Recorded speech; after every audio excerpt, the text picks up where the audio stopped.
We are here for you on a Monday. I hope you had a great weekend.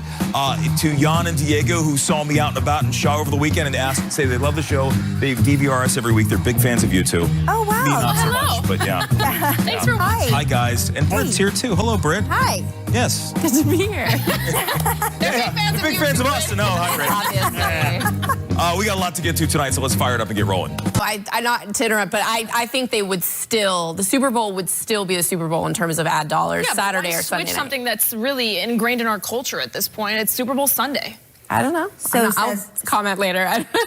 Christmas in July? I mean, what else? School the next day. So I think from a family perspective, families that still like to party, still like to watch a good game, but don't want to abandon our duties, it would be great to have it on a Saturday. Something like that. So at least in the cities where the game is played, it seems like there's a general understanding that, look, we might take it easy the next day. But that's also Pittsburgh, too, which is such a special town with its sports. Hey, at least in South Florida, obviously, there's much more fit people than when I moved up here. It's because it was just so hot. So I think that also factors in. I think that DC is really in the middle of a park. You've got Rock Creek. People are out and about, Arlington. Right. Anything like that. I think that there's a tangible market for fitness, and I think that's one of the reasons you see. But I think the old-fashioned way. I was driving down to the airport this morning, and I think Disney really screwed up on this one. You should have seen the demand coming. If there's a company that gets marketing and knows how to sell to the masses, it's Disney. How they didn't see this coming, and I think shame on them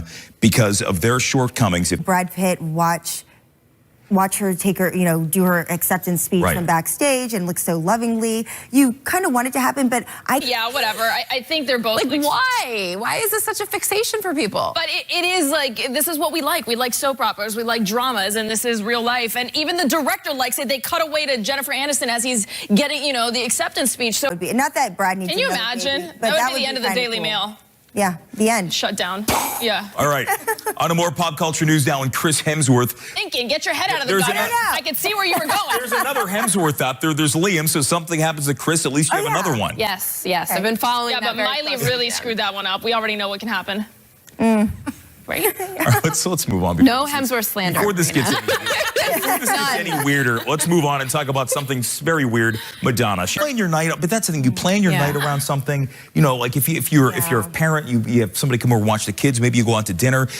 I'll say this: 3-4 hours notice. Okay, I can give you a pass on that. 45 minutes as the fans are gathering there.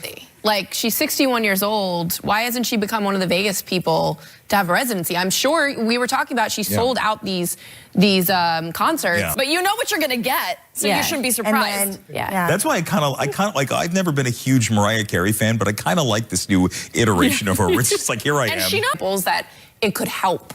But it is a form of censorship. But I think anybody who's on Instagram, like all these influencers, they edit all their pictures. What I say is, my favorite thing is when I see a picture and it's so obviously photoshopped.